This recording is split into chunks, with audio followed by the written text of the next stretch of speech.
to remain for us. But yeah, some students do, because also parents are ambitious and. But it's more than, it's not babysitting, it's actually... No. And the teachers, are they certified? The kindergarten teachers, are they certified? Yes. And is it the same type of certification, university certification? Yes. And those who are working kindergarten can also work in school in the first grade. Because in the first grade you get two teachers, the class teacher and the teacher who can be either a class teacher or can be a kindergarten teacher. Is the pay the same? Yes. Oh, it is? Yes, it is. Just that the class teacher has a full-time and the one who has a qualification for working in a kindergarten doesn't. So we give them other things to do that in the end they get full-time. But I find that very important because those who are trained to be kindergarten teachers, they have a slightly different approach to children, and I think that's very good to have the tandem of these two. Probably more in terms of a lot more play, right? Yeah, and freedom. Freedom, learning through play, because when we enter the 9-year primary school, that first year was a kind of, let's say, some soft passage from kindergarten to school, but through years it became a real school. And now we found out that it's too school-like. Right. And we're trying to do it, to make it more like kindergarten-like, to work more on, let's say, being aware of myself, getting used to some routines, disciplines, developing listening, speech, and so on. Slovenia has a pretty good educational system. It does pretty well in PISA. Why do you think there's a respect is there a culture, an appreciation for education within the culture? Well, to some extent, I believe yes. And I think what's good here, or maybe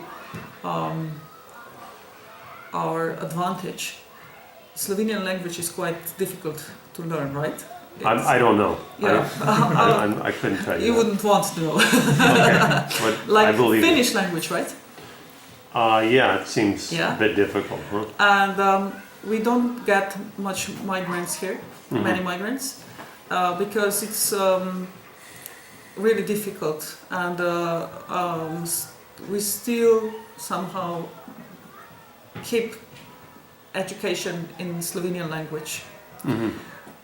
So the mixture of different, let's say, people from different areas, from different languages, right?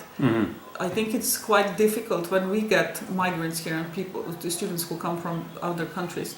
It takes a lot of time before they master language, and it's difficult to be successful. And we don't have a high percentage of people from abroad. So this is one of the problems in the United States, because I you have think so so. many. Yeah, So because they're not mastering the language, then it affects everything, right? I think so. Yeah. We get some support from ministry for those students who come from abroad in their first and second year of schooling. So we get some additional lessons of Slovene language, but this is quite an issue now in Slovenia. And I'm so happy to have two teachers of Slovenian language who are trained to teach English as a Slovenian language as a foreign language. So when do they start learning English? In first grade. First grade. Yeah. So it's very important. Yes. And so the Slovenia is the language, right? Yes. So they're getting that every day? No. In first 3 grades, they get 2 lessons a week. And how many lessons in English do they get? 2 lessons in English. And a week. In Slovenia too? 2 lessons? No, they have 6 or 7 lessons of Slovenian. So that's the dominant, right? Yeah. Right. Yeah. But in Slovenia, English language is like everywhere. It's like air. Yeah. Because almost everybody speaks it. Yeah, the children have a lot of contact with English language. Also, when they watch TV, we have subtitles, Right. so they hear it. And our school has lots of good English teachers, so also in the national testing, the results are always above average. So How about math? How many hours a week are they getting math in first? four lessons. So that's important. Literacy, numeracy. Yes, that's the most important. How about science? When are they introduced to science? In the first grade? The first grade. Yeah, science is quite important. How many lessons a week? 3. 3. Okay, and then when would they be introduced to things like chemistry and physics? In 8th grade. 8th grade. So first they have, in the first 3 grades, they have a subject that's called getting to know the environment. And then it's called natural science and techniques. And then when they come to 6th grade, it's divided into techniques, so what it's like craft, and into natural science. And then it's divided into chemistry, biology, and physics. Okay. All right. Now it looks like, I haven't seen the classrooms here, but it looks like from what I've seen, most of the classrooms are set up with some type of smart board or some type of interface from the internet, so the kids. Okay. So what about one-to-one technology here? Kids, you know, the big move in, at least I saw in Estonia now, in Finland, and of course the US is one-to-one. Kids are getting a computer with their books loaded on that. Is that the trend here, or? Yeah, it is, but we need to know what we're doing to kids, right? I agree. And we have internet in all our buildings. We have wireless, so and kids can get access. Teachers have, let's say, the documentation is run electronically.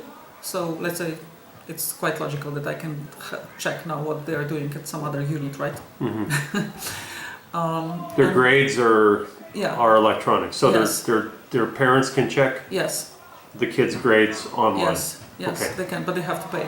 Right. It's Oh, really? not for free. Okay. It's not done by school, but we have a program Okay. that's bought and so. And the teachers also have in our school we call it e-staff room. It's a kind of a Moodle, and they have all the documents and things like that in that e-staff room, so that we can access it from everywhere. So that makes work quite easier. But for pupils, they can choose subjects, optional subjects, like it's not computing. It's they learn some basic things.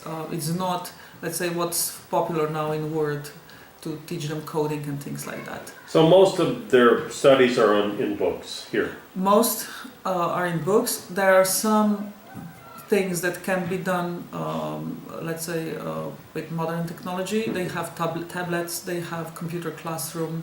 They have tablets here. Yeah, they have. But have you heard talk of the ministry where they want each kid to have their own tablet, or is that not really in the works? We can we get a lot of support from ministry to buy tablets and computers and things like that, but depends on school what we want, what we believe is good, right? Are there any schools going that way, one-to-one? Yeah, I think they do.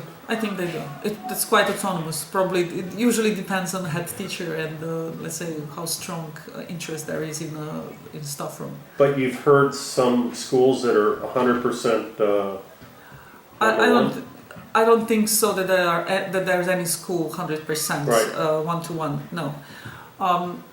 You know, when you have a small kid in front of you, you want to make eye contact to develop all other communication skills, let's say, that they are aware of themselves and they hear, that they listen. It's also important for their eyesight.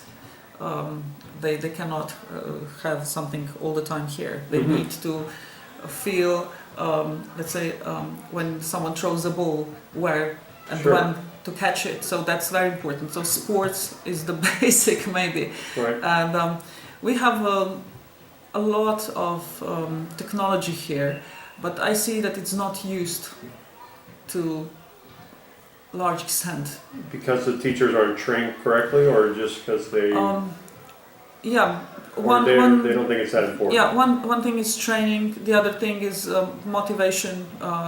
Let's say one teacher sees some advantage of using that and he or she uses it, but others don't. Let's say if our music teacher comes with guitar and she plays the guitar there, that's much better than any tablet, right? I agree. I'm a music teacher, so I would agree. Yeah, and we have lots of let's say things to help children to work with hands, Right. because it's quite important to develop let's say fine motorics for your cognitive abilities, and that's why playing an instrument is very good for developing thinking and let's say it's the coordination of left and right. So this is a basic school. Yes. That's what it's called. Yeah. Basic school. Basic school. Okay.